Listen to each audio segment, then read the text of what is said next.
Ассаламу алейкум достор, баарыңыздарға Америка Кошмо Штатынын Теннесси деген штатынан жалынды салам жолдойм. Чакан видео тартып коеюн деп атайын токтодум, жарым саатка салганга. Биз деген Мичиган деген штаттан жүк алып Флорида деген штатка кетип бартабыз. Погода өзүңүздөр көргөндөй жылуу, абдан сонун. Маанай жакшы.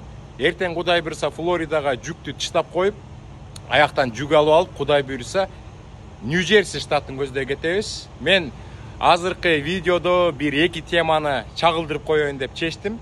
Көптөгөн мекендештер мага суроо берип жатышат. Байке, биз грин карта ойноп утуп алдык, биздин кейсибиз чоң болуп атат. 42 миң, 65 миң, 47 миң, 38 миң толтурсакпы же толтурбай эле койсокпу депчи. Ошол мекендештерге айтып коечу нерсе болуп атат да. Силерге кийин хоть 10 жыл, 20 жыл ойносоңуздар дагы ошондой уттуңар, силердин кейсиңер 60, 70 миң, 50 миң деп чыкпай калышы мүмкүн. Обязательно толтуруш керек диез 260-ты. Азыр көптөгөн мекендештер менен да сүйлөшүп атам, түз эфирден, телеграмдан байланышып жатабыз, маалымат берип жатабыз. Кээ бирлөр айтып атат, уже диез 260-ты толтуруп жибербейдик деп. Кээ бирөөсү текшерип атат азырчы.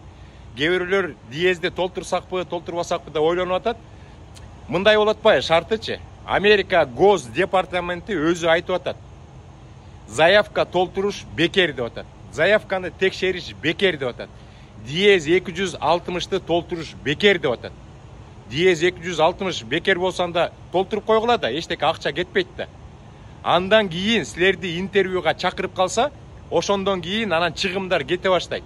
Бир кишиге кичинекей балабы, чоңбу $750 тегерегинде кетет. Ал үчүн деген жанагы биринчиден каякка барабыз? Мед комиссияга барабыз үй бүлө менен. Ошондо чоң кишилер $200, кичинекей балдар $170 төлөшөт. Андан кийин интервьюга барганда ар бир киши кичинекейби, чоңбу $330 консулдук сбор төлөйт. Бул кайра артка келбейт. Өтөбү, өтпөйбү, ошо боюнча калат.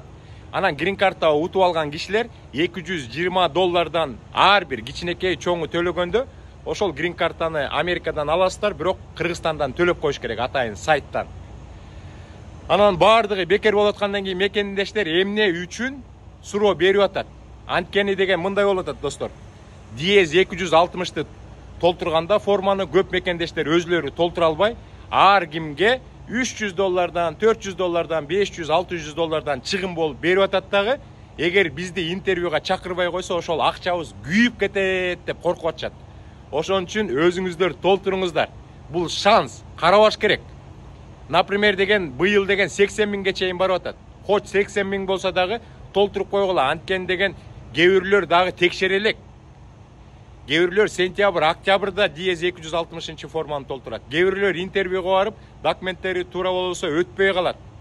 Кээ бирлөрдүн жанагы аттестаттарын ала албай калат. Көптөгөн туура эмес иштерди жасап алсалар интервьюдан өтпөй калат. Ошон үчүн ар бир кишиде шанс бар да. Чакырбай койсо эмне болмок эле? Чакырбай койсо диез 260-ты бекер толтурдуңар, чакырган жок, эчтеке чыгымыңар жок. Экинчиден көптөгөн мекендештер азыр Америкада трак жумушу кандай болуп атат, байка айтып бересизби деп айтып атат. Мен азыр сиздерге бир менин компаниям жиберген бир 2-3 стейтментти көрсөтүп берейин, канчадан зарплата чыгып атат достор. Мен ачык эле буга чейин көрсөтүп жүргөм, азыр деле көрсөтөм. Мурда силерге көрсөткөндө 5 миң, 6 миң, 7 миң, 9 миңге чейин чыкчу таза пайда бир жумада.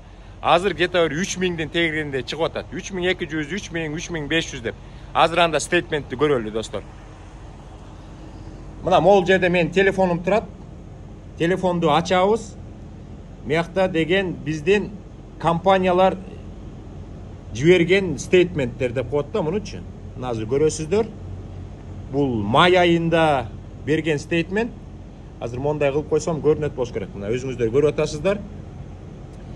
Бул жакта деген биз 3 жүк ташып турбуз. Мына чоңураак кылып көрсөтсөм, 3 жүк ташып турбуз. Биринчиси Монтанадан Техаска. Буга деген $3200 төлөп бериптир. Андан кийин Техастын ичинен Хьюстондан Одесса деген жерге ташып турбуз. 1700 төлөп бериптир. Андан кийинки 3-груз Техастан Агая штатына $2100 бериптир. Ошондо деген общий $7000 груз ташып турбуз. Ошондо мияктан деген мына кармайт 12% дизелге, сейфти, иншюренс деп баарын кармагандан кийин достор мына $3058 зарплата чыгып атат. Бул качан экен? Майдын башында экен. Азыр мен силерге дагы бир башка стейтментти көрсөтүп коеюн. Например, мондай болот да. Мына азыр мояктан дагы бир стейтментти көрсөтүп коеюн. Мына дагы башкасын ачып атам. Бул дагы стейтмент. Бул жактан биз канча груз ташып турбуз, азыр сиздерге көрсөтүп берем. Маякта абдан көп груз ташып турбуз. Өзүңүздөр көрүп атасыздарбы? Жакындатып көрсөтөйүн. Колорадодан Саус Дакота, Саус Дакотадан Небраска, Айовадан Техаска, Техастан Мизуриге, Мизуриден Массачусетс деген штатка ташып турбуз. Ошондо мына баалары турат. $6925 ташып турбуз. Анан ошол айда айына бир жолу бизден көптөгөн пейменттерди кармайт. Көрдүңүздөрбү? Триппек, Приппес, ELD, Карго, Дизель, иншюренс деп баарын кармагандан кийин, чыгымдарды кармагандан кийин достор, мына зарплата чыгып атат. $3576 бул бир жуманын таза зарплатасы мо. Кызыл немедеги жазып коюшат. $3576.33 деп. Көрдүңүздөрбү достор? Азыркы учурда өзүңдүн трагың менен иштеп атканда жумасына бир 3000, 3200, 3500 зарплата чыгып атат. Кудайга шүгүр деш керек. Азыр кризис болсо дагы ошону 4кө көбөйткөндө где-то бир 12000, 13000, 14000ге чейин таза пайда зарплата чыгып атат.